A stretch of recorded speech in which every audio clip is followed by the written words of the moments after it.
number 8 is Mysterium. And we don't own this, but I really enjoy playing it. It's one of those games that has that. It is one of those games that has that really nice party game feel to it. You can play it with a bunch of people that have maybe never played games before, and it's got this really nice. Yeah, like Becky, like Sean's girlfriend, doesn't really play games, but she wants to play Mysterium. Well, so much so that after playing it for the first time, she bought it. Yes, It's one of those, like, I really liked Dixit because I like looking at the cards and coming up with interesting ways to describe them, and I love that aspect of gameplay that came with Dixit. But Mysterium takes things to another level, and it adds more of a game to it, which I enjoy. Yeah, less of an activity. And I think the other thing that really helps with it is that it has that one versus the group, but throughout the whole thing, rather than just one with the group. One. You're not. It's a co-op game. It's a co-op game, but yes, but it's not Descent. Yeah. Like the ghost wants you to get it. Yeah, right. But it's got like an evolution of thought behind it as you play the game. Whereas in Dixit, it's quite, because it's going from person to person, and it's their interpretations of things constantly. It's the ghost's constant interpretation against your reaction to that. Yeah. And the ghost can evolve their dreams throughout the game based on what you think. So it almost has an almost natural feel to it, which is quite interesting, or a supernatural feel to it. That's funny. Do you think that part of the thing with Mysterium though is that in Dixit, you take a card and you give a clue. Like I can give any clue I want, and in Dixit, I'm trying to be not obvious, not too unclear. Yeah. Whereas in Mysterium, I want you to get this, but I'm constrained by the cards I can give. Like there's so much less pressure on, hey, which of these 7 cards do I give you? Because at the end of the game, someone can go, oh man, what on earth were you trying to suggest by that? Look, all I had was, so there's less, like in Dixit, sometimes if you have to give like a really rubbishy clue, you can feel like, I think that aspect of the game certainly makes it fall higher than Dixit and pushes it off lists. I think it effectively floating opposites. I think it effectively kills Dixit, maybe. Ooh. In some direction, in terms of like, there are a lot of games out there that kill other games. I think Mysterium kills it. Interesting idea. Because it works on plenty of the same themes, and I think it would still work for younger people, older people, people that haven't played games, people that really like games. I guess because you've got that link to Cluedo. You know what I mean? Yeah. You can be like, hey, we're trying to solve a murder, and straight away that's like, oh, that's a theme I understand. Like El Grande, hey, you're trying to rule 17th century Spain. On that idea, I think the thing that the part of the game that Mysterium has over Dixit is the end game. Yes. See, it's interesting you said that. A lot of people really don't like the end game in Mysterium, and I think it's probably the worst. That might be. I think it's the weakest part of the game, but I think it's something that it has over Dixit. So you're saying that whereas Dixit is the same pace the whole way through the game. It's the same thing all the way through. Yeah. Whereas the beginning is the same as the end. Yeah. Yeah. Mysterium, I think, does change. I mean, I think you get that better with like, ooh, I'm on suspects. Ooh, I'm on location. Ooh, I'm on whatever. If it was like we have to get a certain amount of points, or something, like that plays a little bit into the time limiting thing that I think is actually quite interesting in the game as well, because you have that time limit. You only have a certain amount of hours to do it, to get to the end turns in the game for you to even win the game, and then you have the sand time, which is also affecting all the decisions you make. Mm-hmm. So it feels a little. It's got that sense. I'm being maybe a bit pretentious here, but dreams are fluid, and you don't quite remember them, or you misinterpret them. Yeah. In Mysterium, because of the time limit, you're somewhat pressed to work out something. So you'll look at your cards you've been given in the dream, and you'll look at the cards on the table, and you'll maybe make connections that you didn't even, that the ghost didn't even think of. And I like that hilarious thing where they're like, "Oh my god, I can't believe that he thinks." Why are you saying red? Look at the shape. Look at the shape. Yeah, exactly. Yeah. I like that aspect of things. I mean, I've never played the Ghost yet. Really? I've never played the Ghost. No, I mean, as if this is 8 and you've I never played the Ghost, but I enjoy the game so much from a investigator point of view. I'd really like to play the Ghost. Thank God. I thought you were going to say, I enjoy the game so much as the investigator, I never want to play the ghost. No. I would actually like to play the Ghost now, but That's one of the best things. If you're going to compare it to Dixit again, Yes. Dixit, storyteller and player in the game, there is some difference. But Mysterium, playing the game as the ghost and playing the game as an investigator, It's totally is different. totally different. Yeah. And it gives the game a bit more legs. A, I can play as the ghost. B, I can play as an investigator. And then like subdivision of B and subdivision of me being the ghost, who am I giving the clue to? Like if you're playing with a close group, if you're playing with like a bunch of gamers, very different to I'm playing this over Christmas with my parents. One of the things, like, it's got one of those things as well that I like about the game in that you immediately sit down and you think, "I'll play that again." Yeah, no, for that's example, very true. You get it a lot with code names as well. It's one of those games where you sit down and you. But obviously, that's much quicker. Whereas Mysterium is a proper But game. you sit you'll play for 40 minutes maybe playing a game of Mysterium, maybe an hour and a half. It's quite close to it. I thought minutes to an hour. 40 minutes per hour. I would say an hour. Maybe. It's a good hour. Well, Mysterium, but you've got to set it up as well. Remember we played it 3 times that night. Yeah. The most recent time we played it 3 times. One of the things that I might count as a negative, and it might be a little bit nitpicky, is that the setup time for the ghost can feel a little bit. It is a bit clunky. clunky. Yeah. Like I think it's one of those games where, weirdly, maybe some kind of app would be interesting for it. That's true. I never thought of that. But I think maybe that would take away from the theatre of the game. Yeah, actually, it is like a tactile sort of game, like with like. Also, I don't really like if you were going to like upgrade it because it's interesting because obviously there was a Polish version first, then they did the Western English version. Technically, Poland is in Eastern Europe. I'll get to my struggle now and prove it to you. Like the betting tokens and those little bips that go around the clock are really at odds with the quality of the game. Yeah. Like little A clips or something that go on the board and they go around. FFG dial, man, like but the quality of like the suspect art and the dream cards, like the dream cards put Dixit to shame. That is one of the things that I think elevates the game again, and it's actually stepped up a lot more from the original version of the game where the artwork was suspect. To say the least. But the new artwork that's come through in this version of the game, it's nightmarish.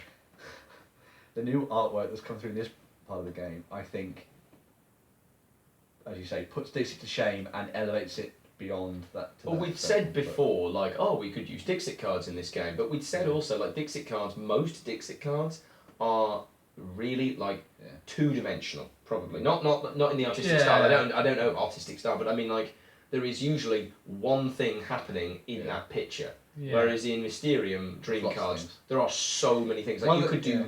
It'd be so much easier to play Mysterium with Dixit cards because you'd be like, this card's blue.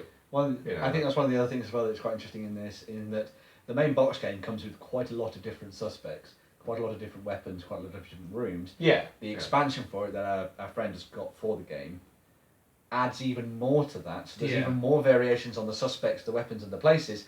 And then there's that massive stack of dream cards that, while I know Dixit has a lot of cards, I like that there's a huge stack of those dream cards to play around with. I don't think there are any more dream cards in Mysterium than there are cards in Dixit. I'm saying there are a lot of cards in Dixit, a lot of cards. He's not saying that. But in a gaming, because Mysterium is more gamey, you need more different cards.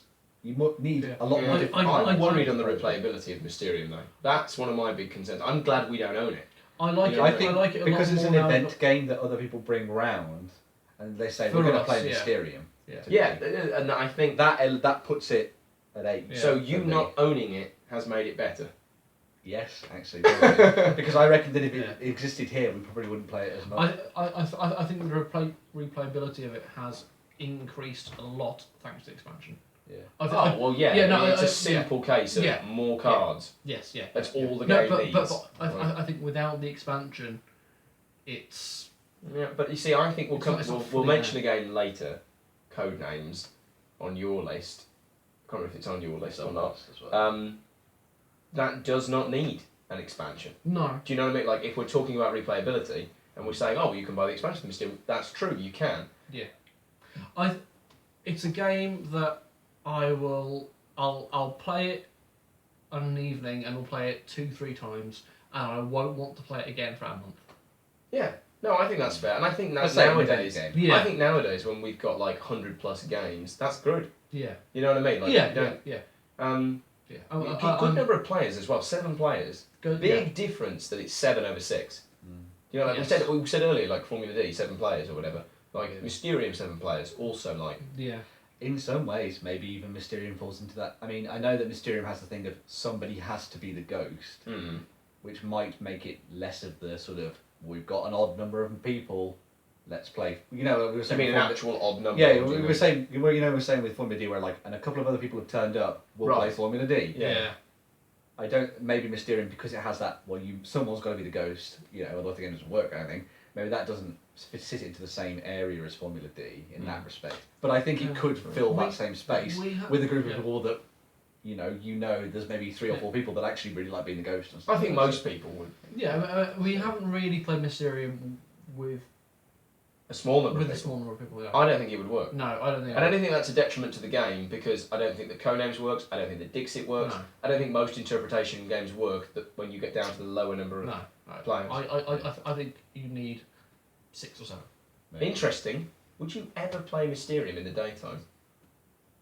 Because you've talked a lot about daytime gaming, and Yeah. I think Mysterium is a nighttime game. Yes, it is. Yeah, it's an As evening much so as something Yeah. like Betrayal. game. Yeah, no, as I said, Yeah. I really enjoyed the last time we played it. Is the evening, we're all having a few drinks. Yeah. and yeah. it works really well in that. Interesting in that setting. co-op game that can almost completely mitigates the alpha gamer. Yeah. You know what I mean? Almost completely. Because interpretation is so varied. So Yeah. even if someone Yeah. says, well, that clearly means that, if that's not We've the all vein, said if that, that's haven't not, we, in if the that, game, if that's and not, we've been wrong. if that's not Yeah. the vein of thinking that the ghost has gone down, or that he thinks you're going down throughout the rest of the game, then it makes no difference. It does. So it's a co-op game that actually has a lot more agency. It's Yeah, what we've it been does saying have about that it, yeah. really, really, really nice thing as well, though, that really what every co-op wants to be able to have, which is where you turn to the people on your team and you say, help me.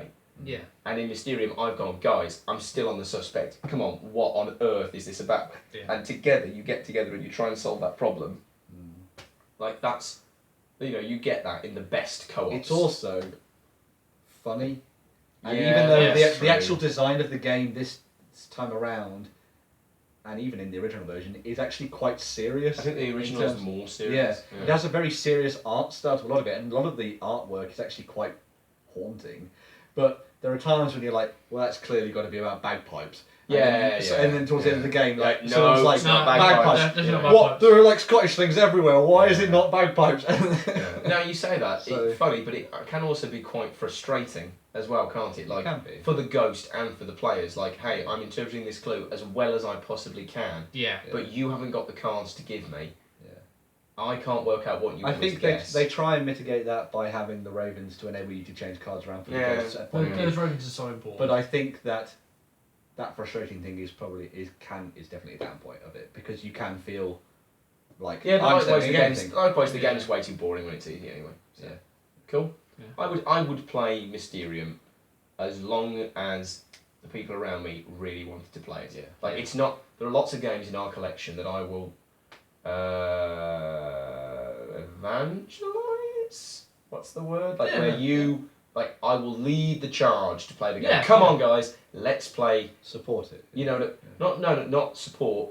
Like Yeah. pioneer. Yeah, Hey, evangelize I is the want right to word. play Yeah. this. Right. But with Mysterium, I would never ever, not that we have it on the shelf, take it off the shelf and say, guys, let's play this. But if everybody else was like, let's play Mysterium, I'm like, definitely, I'm up for Yeah. it. I think So- that's the reason it's on my list is because I enjoy it, and it's not we don't own it, so whenever we play it, So if Al ever lives with us, yeah, this Yeah. game is out your top but 10. it feels constantly like a really fascinating event when you play the game. Yeah. Yeah. Oh, lights just went. Spooky. It's not fascinating. What about you? Would you? Yeah. Again, has to be like. It's definitely an event. Like, right, we organise it midweek. At the weekend, we're gonna Hey, we're going to play Mysterium. yeah, we're gonna play Mysterium. We're gonna I like event games. get some drinks in and have a good evening. You know. We're organising a good evening. Yeah. But again, totally get what you're saying. It's not something that you just pull off the shelf But that's unusual for me. but- like I'm often the but person pulling I, the th- game. I think part of that is due to the fact that you need 7 people. It's not Oh, an no, easy no, as you could you- easily play it with 5 or 6. Okay, you I think need so. 6, 7, but you need. it's not an But easy you as it's not an easy as sell as Yeah. Dixit is. Mm, But like, Because- you wouldn't play Mysterium in the pub, and Yeah. we've played Dixit Odyssey in the pub Yeah. yeah. on Christmas Eve. Which means that, there is that thing that, weighs it against it. But I think overall, more often than not, Mysterium would kill any influence for me to play Dixit.